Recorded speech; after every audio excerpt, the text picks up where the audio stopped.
Hello, everybody, and welcome to today's episode of the Cose Web Ed webinar. My name is Shaun Turner. I am the content director here at the Greater Cleveland Partnership. We have a great broadcast set up for you today. It's titled Using Video to Amplify Your Marketing and Drive Results. We have a pretty big group on the webinar today with us, so I thought a good way for us to go ahead and get started is I wanted to do a quick poll and get a sense for how much everyone is using video and whether you're using them right now. So if you don't mind, go ahead and using your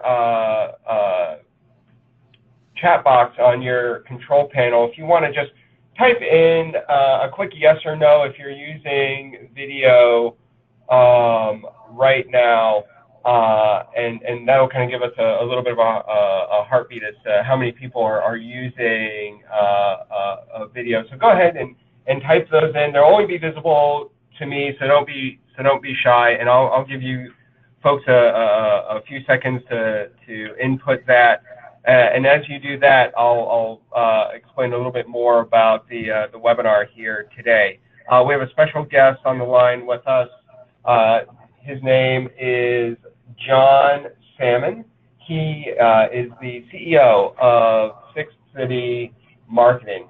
John has a master's degree in visual communication with a specialization in interactive multimedia, and he also has over 15 years of experience with web development and interactive strategy. He considers website design, SEO, SEM, website usability, CSS, and video his strengths and passion.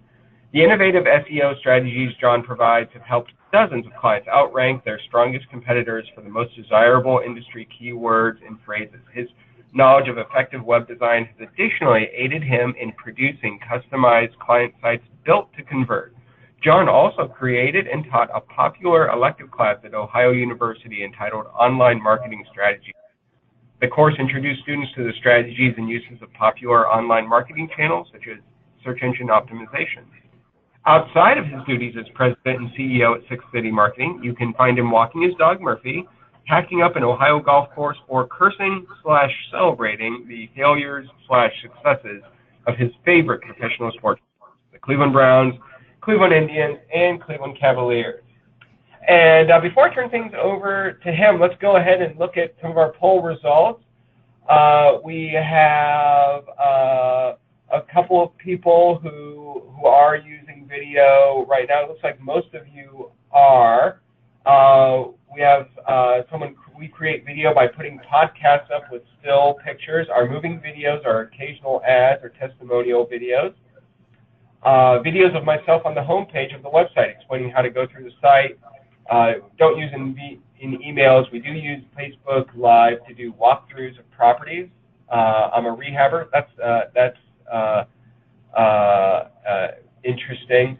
And some other folks who say that they're either not using or just using minimally. So it looks like a lot of you do have some experience, at least at a starting level with video. So that's good to know. Before I turn things over to John, a couple of quick housekeeping quick housekeeping items to go over. As I mentioned, we do have a pretty big group on the line with us today, and so we're not necessarily going to hold questions to the end. We want people to, if you have a question, we want you to get them answered during the session here today. So go ahead, and as your questions occur to you, and just like you did with the quick poll that we did at the beginning of this broadcast, go ahead and type those questions in to your control panel. Again, they'll only be visible to me, so don't be shy. And we'll take a couple of opportunities during the presentation to get those questions answered. Additionally, if there are any questions that we don't get to during the run of the broadcast today, have no fear. We will follow up with you after the broadcast to make sure we get those answered for you. Also, we would like to share a copy of the presentation of John's presentation today. We'd like to send that out to you. If for whatever reason you do not want to receive this, that's no problem at all. Just go ahead and send me an email. You can reach me at sturner@gcpartnership.com. Again, S-T as in Tom, U-R-N as in Nancy, E-R, @gcpartnership.com. And just let me know that you'd prefer not to hear back from us, and that is totally fine, and we'll take you off the distribution list. So, with all that said, I am going to step out of the way here and hand things over to John, who's going to explain to you a little bit more about the business case for video and how it can really help your company grow and succeed. So, John, the floor is yours. Hey, thanks, Shaun. Hey, everybody. I'm super pumped to be here today. The goal of these sessions and my focus today is to try to help you out as much as possible, centered around using video to help your company with its marketing efforts. As Shaun had mentioned, we're going to have several times where we'll pause and take some questions from you.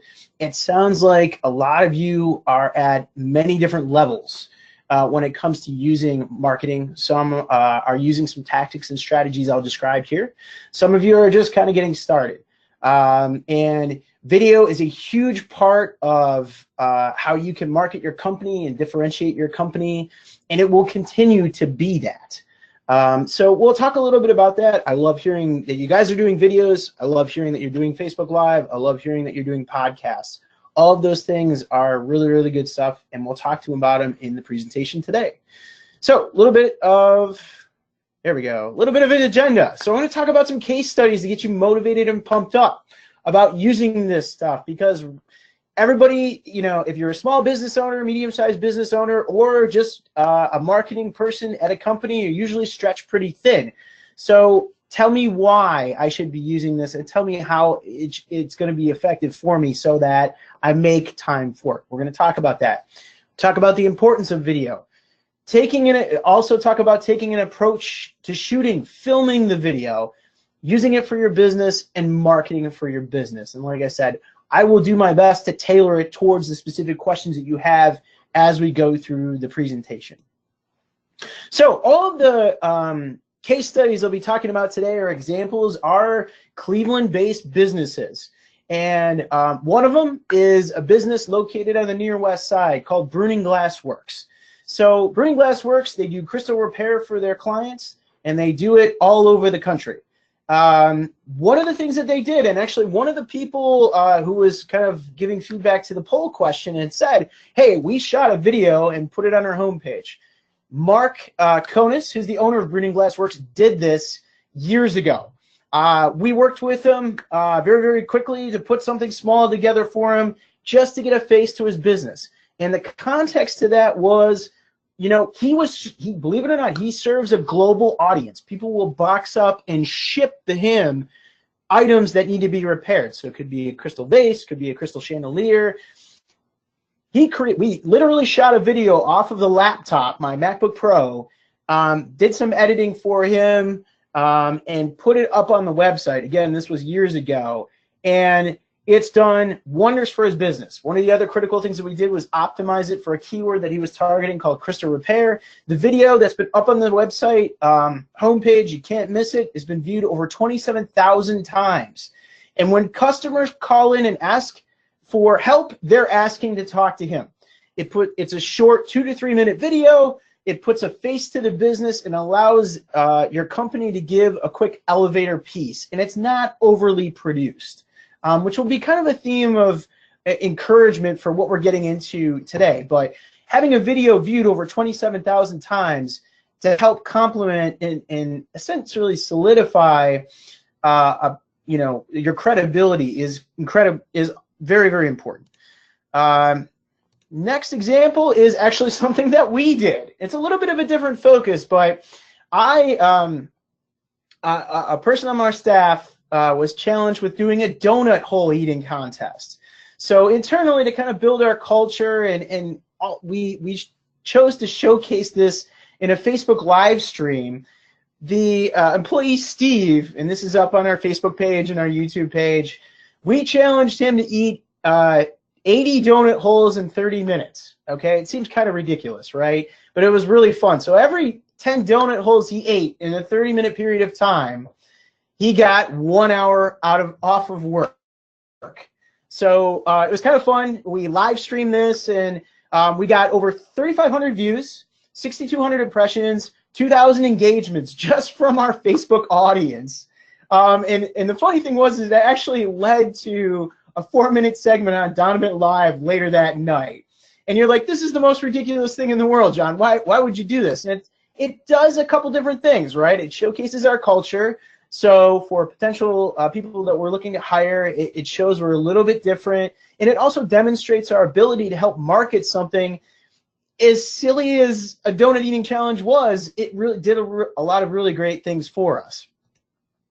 One other case study that I'll mention to you is it's a very, very small business called, some of you might be familiar with it. Shaun Kinley runs a small studio where he does a lot of sports themes paintings.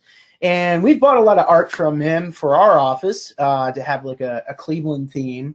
And just in talking to him, he said, what are ways to differentiate my business? And I really told him to showcase Facebook Live. And he's done it, much like I think what someone gave an example of earlier in the polls was to talk about, showcase what you're doing at specific events. So this specific screenshot was Shaun was at the Cleveland Home and Garden Show within the last week or so. And he did a live stream of a collaborative painting that he was doing at the time.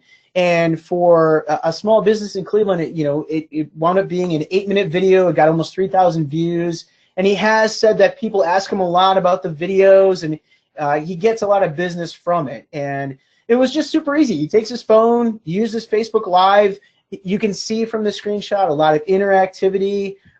So these different, if you're just getting started, YouTube has a live component, which I'll talk about. Facebook has a live component. And in beta right now, LinkedIn has a live component.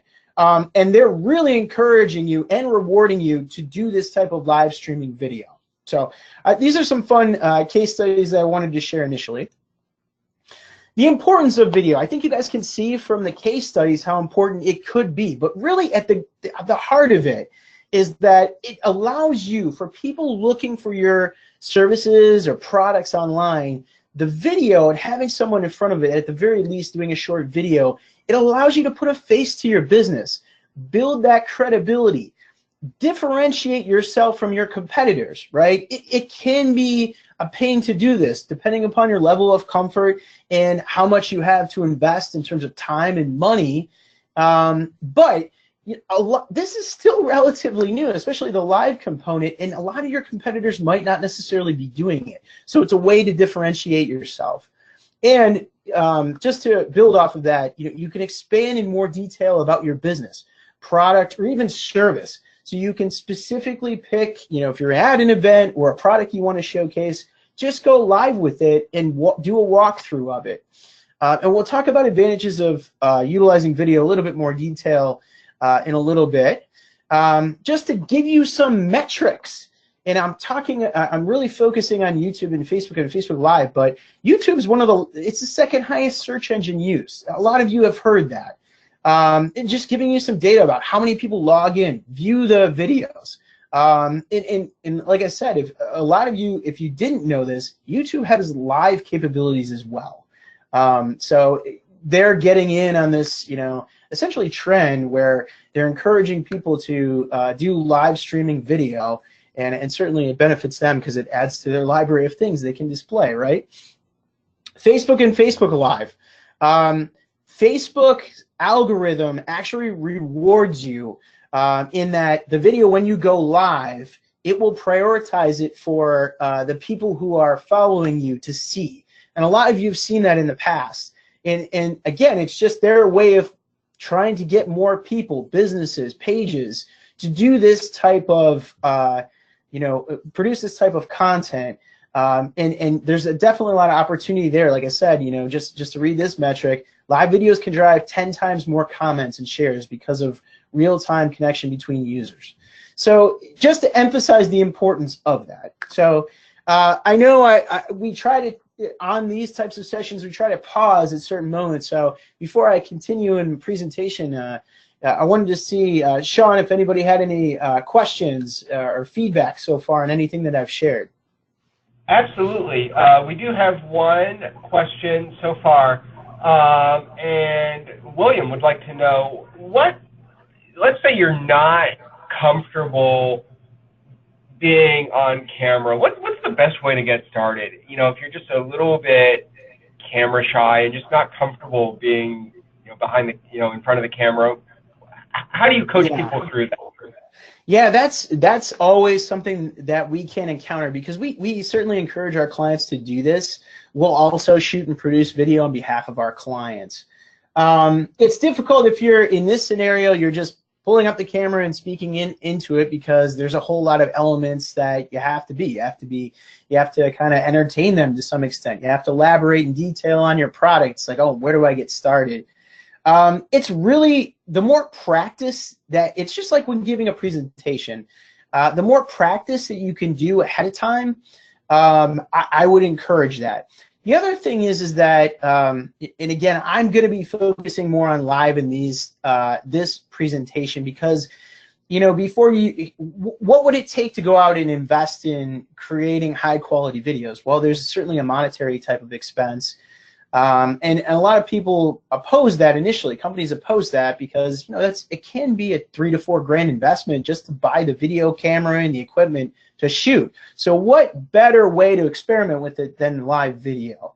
Yeah, I would just say that, you know, practicing would be good. The other thing is that there are certain things that people will give you in terms of givens when you're doing this live video. You don't have to have the high production value that people would expect in producing something ahead of time. They'll also give you a lot in terms of preparation, right? Because you're going live. So there's so many different things that can happen. So what I would try to encourage you to do is, you know, just try to be as personable as you can be when you're doing these. To, again, be as transparent about who you are and what you do. So I know it's tough feedback, because that is usually the first question I get, but I would use it as a motivational factor in that this stuff is not going away, and it can pay huge dividends for you know, your company.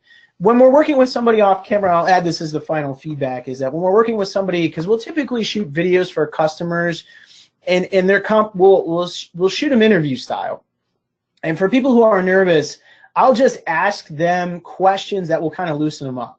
So it's like, you know, tell me about your family, or, you know, what's the last sporting event or movie you've been to? And so you kind of get them talking where they're not necessarily worried about what they're going to share, and then you start casually asking them business questions. And that's when they get into, you can see the passion for the business, you can see the expertise. And those are things that translate online. So I don't know if, hopefully some of that helps. It's certainly a tough question to answer, and everybody is different, but I definitely would say that practice makes perfect in this specific scenario. Any other questions, Shaun, that you're seeing right now? Okay. Well, I'll just continue to move through the presentation. We do actually have a couple of other questions. Mary Lee was asking, and you kind of answered this, Facebook Live makes her a little bit nervous because it's not editable, but like you said, it doesn't have to be perfect necessarily. Right, exactly. You know, the other thing too is that you can try to plan and pre-announce when you're going to be going live.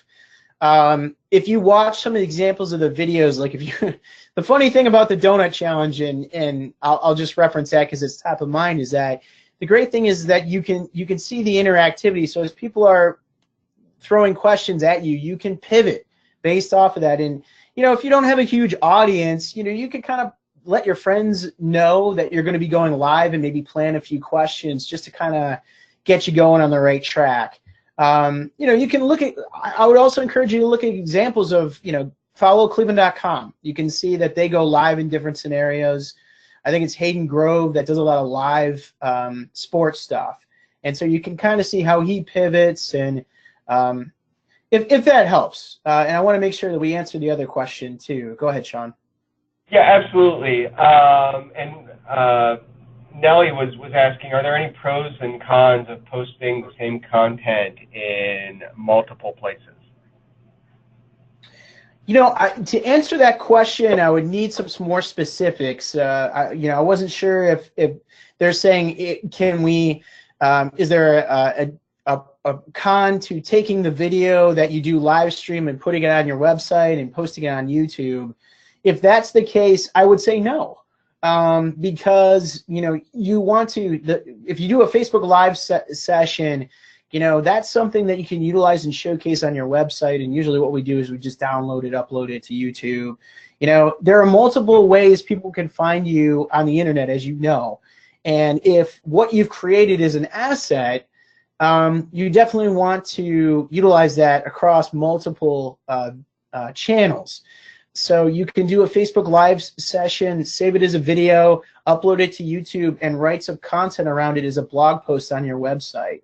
That would be my recommendation. Okay, great. Well, we do have other questions that have come in, but we're going to let you go ahead and get on with your presentation, and we'll circle back to these. And like I said, if there are any that we don't get to live, we'll make sure we follow up offline. Great questions. Keep them coming, guys. I really appreciate it. Okay, so how to do it?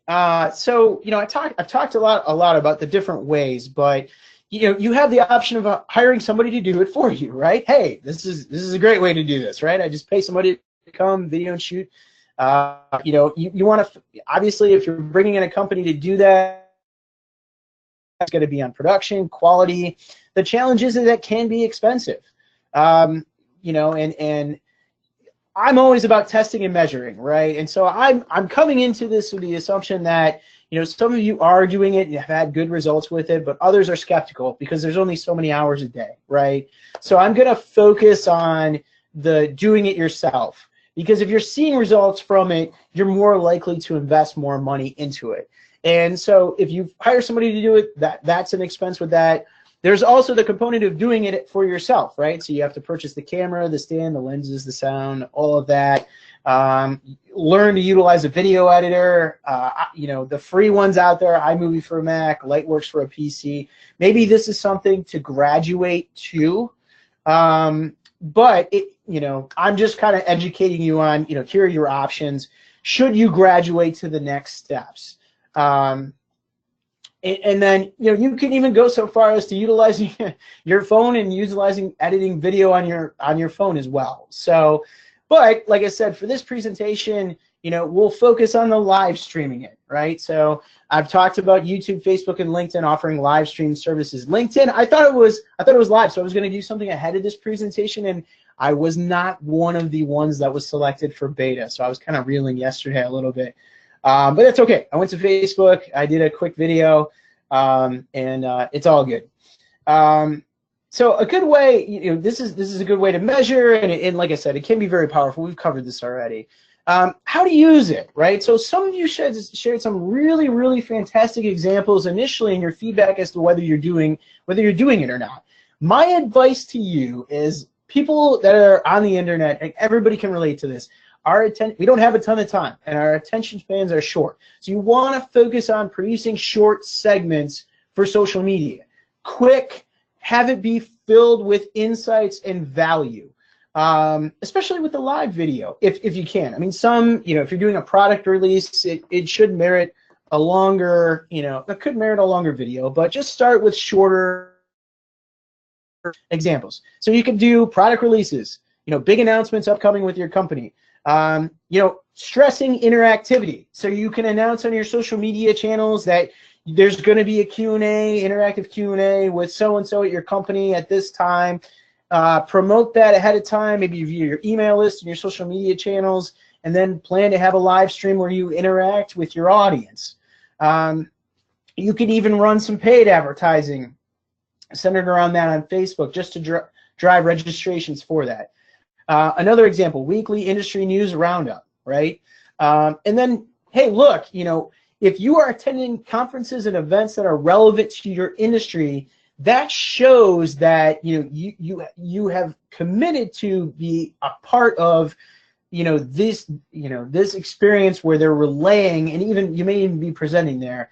That demonstrates that you're proactive in the industry and gets you closer to being that industry expert and being influential. And that's what you want to ultimately demonstrate beyond, text on a website is, okay, if I'm quickly, and this gets into more of the SEO type of methodology, is that most likely people are coming to your website and your competitor's website, and they're going to try and quickly diagnose whether you have the capability, the products or services that they're looking for, whether you can meet those standards and you're credible, and if they can contact you quickly. And these are the types of things that will help provide that credibility beyond just certifications, that sort of thing. Certifications, awards, testimonials, that sort of thing. So you go to market it. Okay, so certainly if you're on YouTube, Facebook Live, LinkedIn Live, you're going to be working on marketing it, right? Because these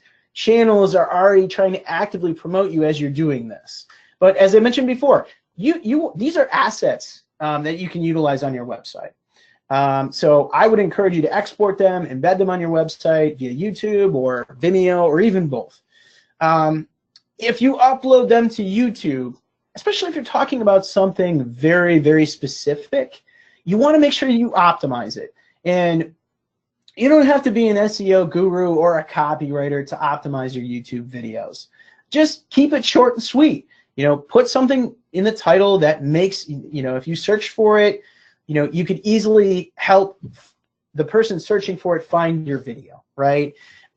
If you have the ability to put those keywords in the title of it, write a quick description. A little trick that I always utilize is just putting the link to your website ahead of your description in the YouTube video description, right? So if they find the video and they want to learn more about you, the link to the URL of the website is in the beginning part of the description. But YouTube will rank your videos based off of the specific description. So put in a sentence or two about it.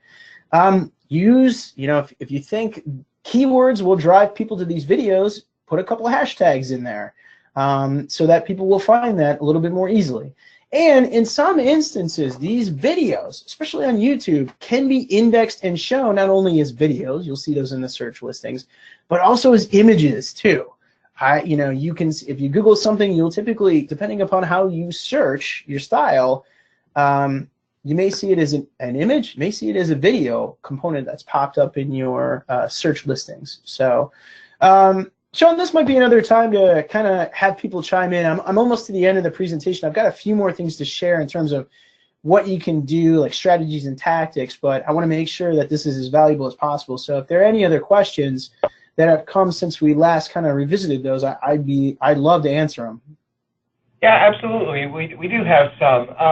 You talked a little bit about SEO, but Ryan is asking, he recently produced a promo video for their summer concert series.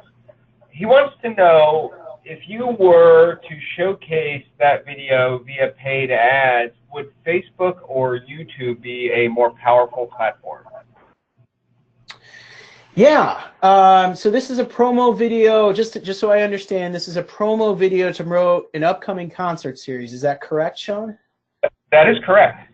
Yeah, it's really, what I would recommend, is utilizing both, to be very honest with you, because both YouTube and Facebook provide a specific type of targeting. They both have, essentially, YouTube, AdWords, you can run video ads, as most of you guys know, on YouTube to a specific target audience. So on YouTube and AdWords, you can put specific parameters in on where, in what area you want to run this to, what ages you want to run it to, what preferences or interests, that you want to run this to. It's the same thing on Facebook, and Facebook you can get a little bit more targeted on that as well. In terms of both, I would say, you know, from my experience, Facebook tends to be a little bit more targeted and a little bit cheaper on the cost per click side of things. I would actually encourage you to use both. One other tactic that you can utilize too is on both Google AdWords, which you can run YouTube ads on, and Facebook.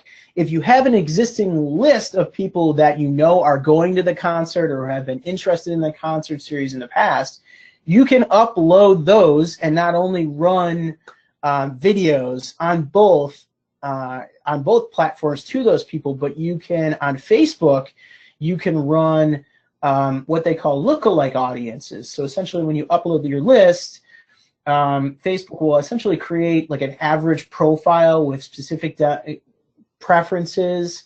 They'll create a profile, and essentially you can run the ads to a lookalike or a similar profile as the list that you've uploaded. So it's good, but it's also a little scary too, right, on the user side of things. But those are both effective means to reach your target audience, and I would encourage you to use both and experiment both with a little bit. If you're targeting a small geographic area, it shouldn't be too expensive to experiment with both.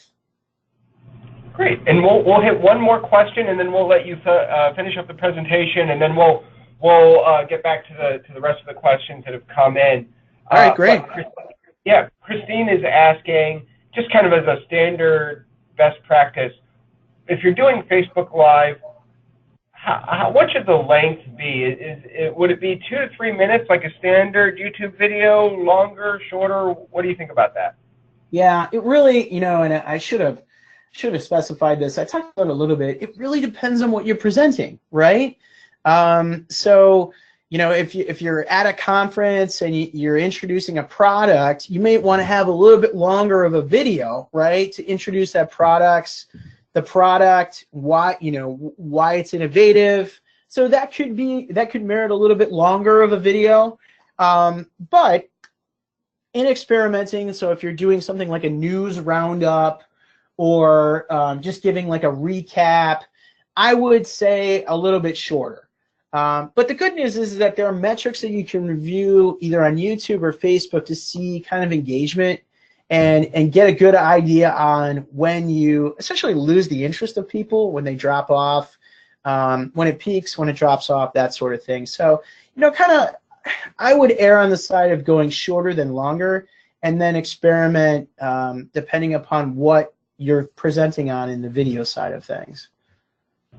Okay, perfect. Well, like I said, we'll let you finish up, John, and then we'll circle back to the rest of these questions. Okay. So I always try to leave, you know, presentations with quick win tips, right? And these are ways to produce video, and this is outside of the live type, the Facebook Live, the YouTube Live, and then LinkedIn Live. But when you know, people come to us and say, look, John, I don't want to be on camera. I know this video stuff's important, but I don't want to be on camera. So what we do is we say, okay, well, let's just interview via conference call, and we'll have a PowerPoint presentation kind of queued up, and we'll have some slides, and we'll ask them to talk a little, you know, we'll ask them a question, and they'll talk a little bit about the topic that's presented on the slide, and essentially we'll take it back and essentially create a video that's the same type of length that can be used in the same approach, only you're just not using someone on camera, right? So a starter point, right, could be that. There's a software, we work on Macs here, so there's a software I've actually been using for our own business called ScreenFlow. That's fantastic. So it allows you to do videos where it's recording the video on your desktop and it's produced in a high quality manner, and it pairs it with a little video that you can expand or contract of the person that's presenting the topic. So for stuff that we talk about and expand upon that's very technical or beginner, it's been a great source. I think I don't know, it was like 50, 60 bucks one-time fee. It could be wrong, but it's not cost prohibitive, where you can do screen shares. same type of methodology as the conference call to expand on a product or a service or even just a topic that allows you just to do it in a screen share type of environment with your webcam going. And then something else that's video-wise, it's a little bit different. I found this. It's the service that they weren't using was BombBomb exactly, but when I went to buy a car last February, I saw, I went and I talked to the guy, and I went home and I got this email from the sales guy, right? And I opened the email, and here's this animated GIF of this sales guy talking, and I'm like, well, this is weird. I've never really seen anything like this. So it piqued my interest, and I clicked on it, and there's a service called bombbomb.com where you can record a video and essentially send it to somebody via email, and it records a quick message.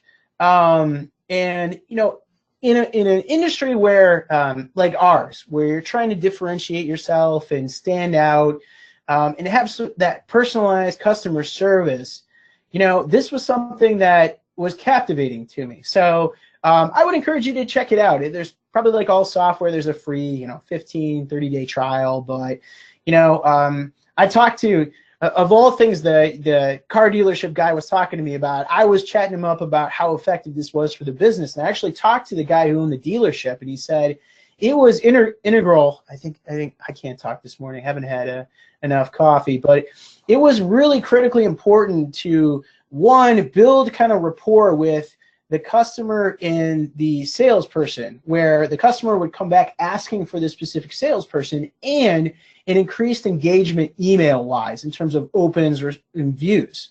So it's just something to talk, again, trying to give you your money's worth and give you different ideas, something else to potentially try.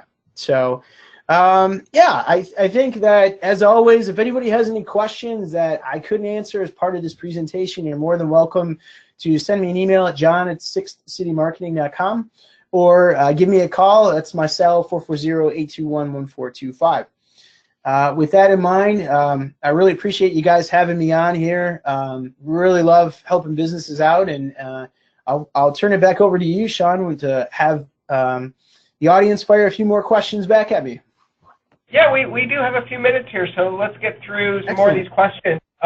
William and Dave both had kind of similar questions. William was asking, if you were to pick one vehicle to use your video on, which would you recommend? And then Dave was asking, if you could kind of compare and contrast LinkedIn to YouTube to Facebook. So kind of related questions there, how they stand out, and then also, if you had to pick one to really get your video out. And I know that situation is different for every objective you want to accomplish. Where do I start, right? Yeah.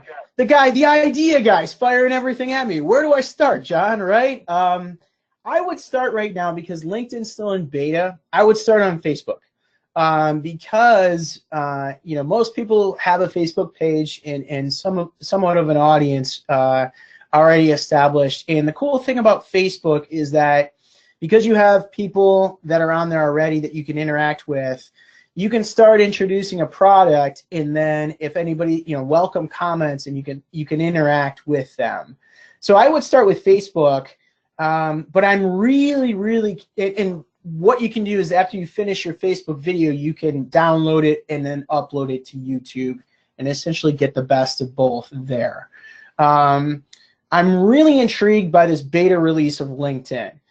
Because LinkedIn has really evolved, if a lot of you have noticed, over the last couple of years, to where they have this news feed now, and a lot more people are posting on that, and it helps with interactivity. And LinkedIn's a different audience than Facebook, and for some industries, we find LinkedIn's more appropriate than Facebook. But with the beta not fully understanding the capabilities of what is coming with LinkedIn Live, I would focus on Facebook.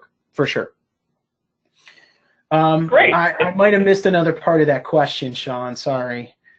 Oh, no. I think you did a great job answering that. Okay, and then, great. Mary Lee followed back up. Remember, Mary Lee, she was asking, I'm a little nervous about Facebook Live. Yeah.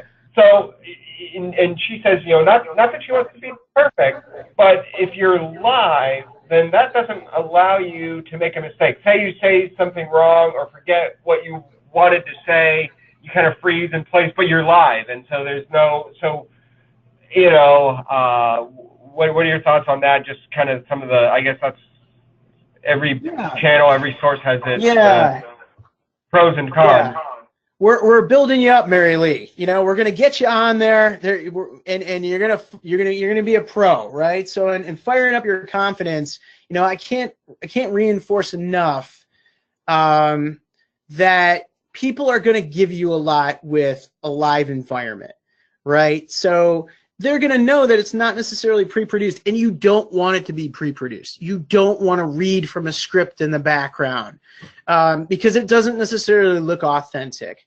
What I would say to do is, if you're nervous about saying something wrong, I would just, have an outline in front of you that you can work off of. Here's points I want to share. I'm working off of the outline, just like how I did on the PowerPoint presentation. And that will help you stay close to the messaging that you want to convey and help you be a little bit more concise.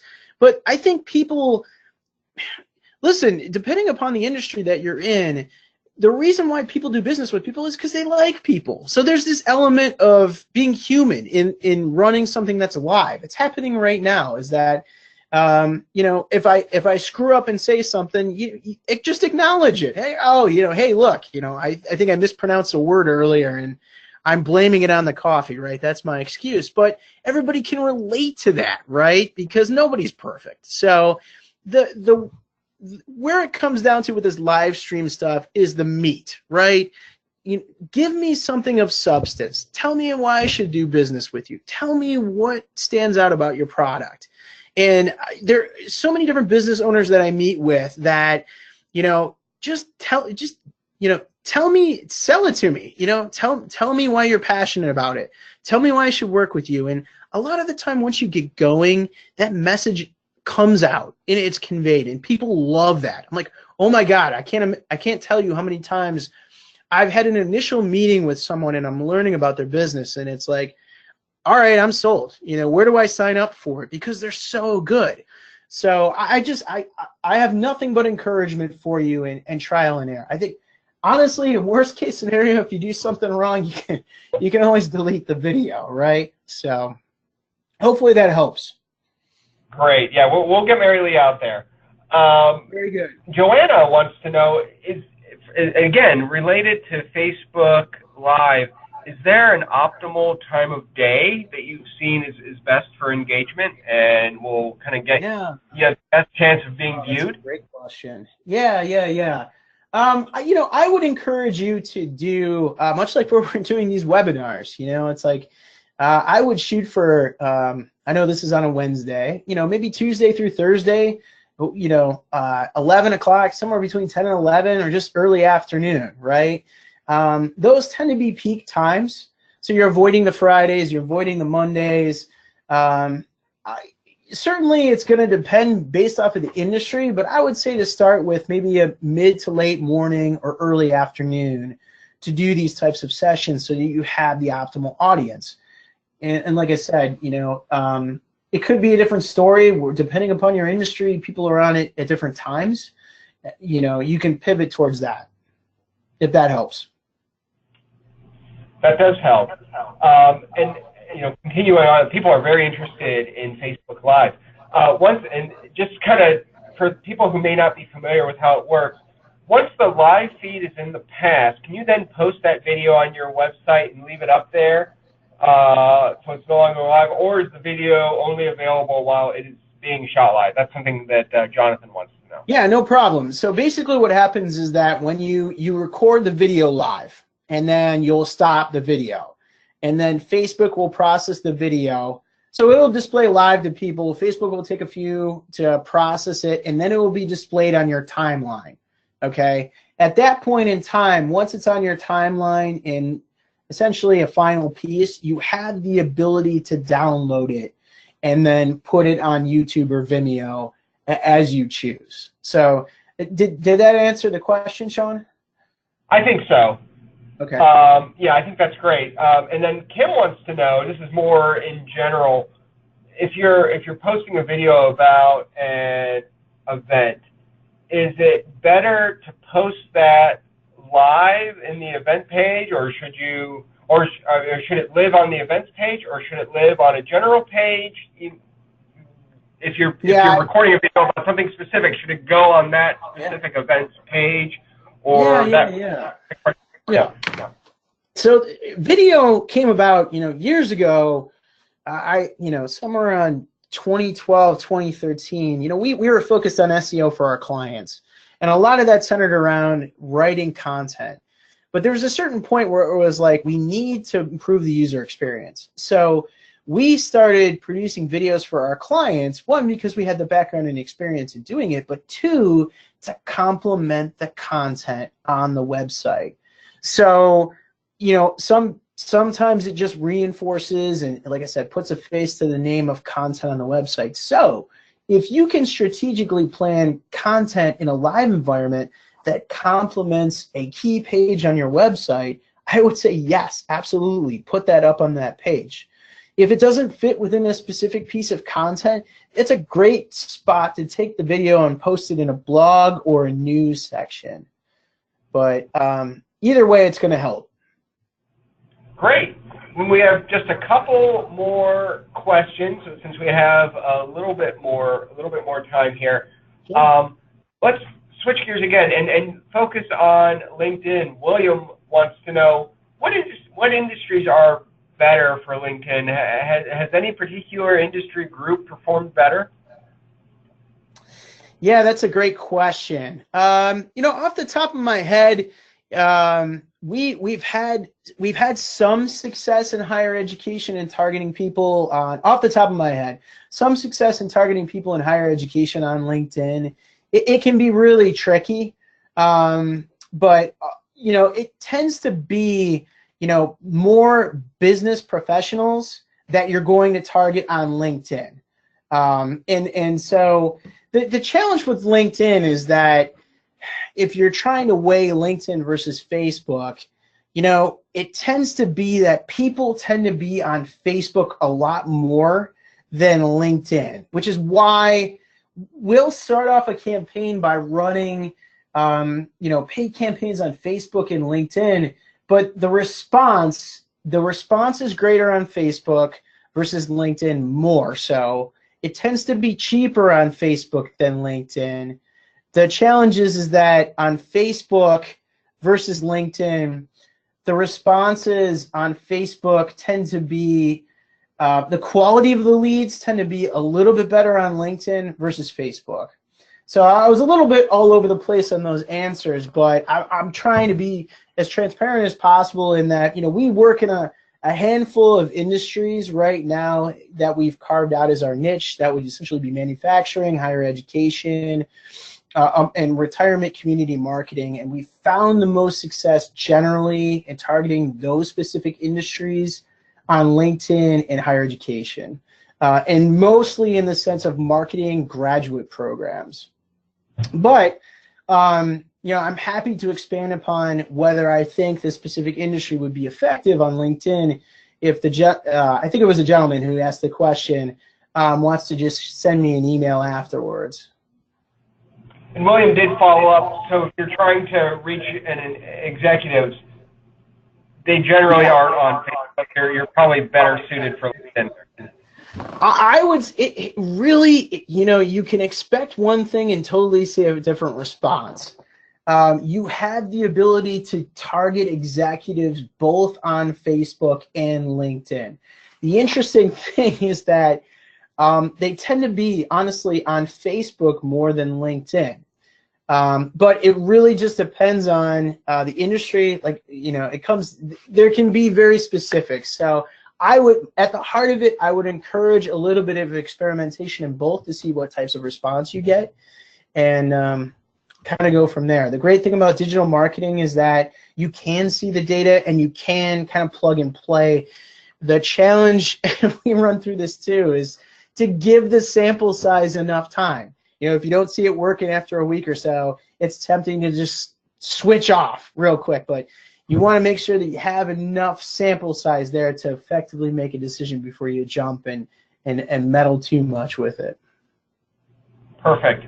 And we have one last question. So okay.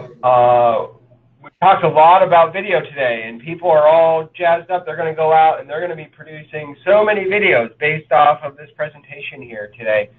Nicole says that she has a business that she follows on Facebook, and they do a lot of live videos. Is there a point where that can get to be too much? Yeah, I mean, I think so. You want to be sensitive to your audience, for sure. In when you're doing your social media strategy, the whole focus of that should be to have a variety of content.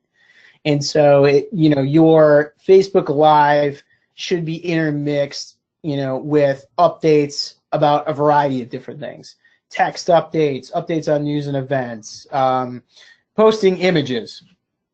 So I think everything, right, it's all about balance, right? So, if you're not that you would in a example where it's almost too much, you'd say, okay, if you're doing it every hour, that it can be, you'll turn off your audience. So, I would say my best advice that I can give for you is that, treat it like it's your TV show, right? So there is a standard time that you set, either once a week, once a month, that you're going to be going live. If you're going to do this consistently, and then people kind of get in the habit of, okay, I know when this is going to start.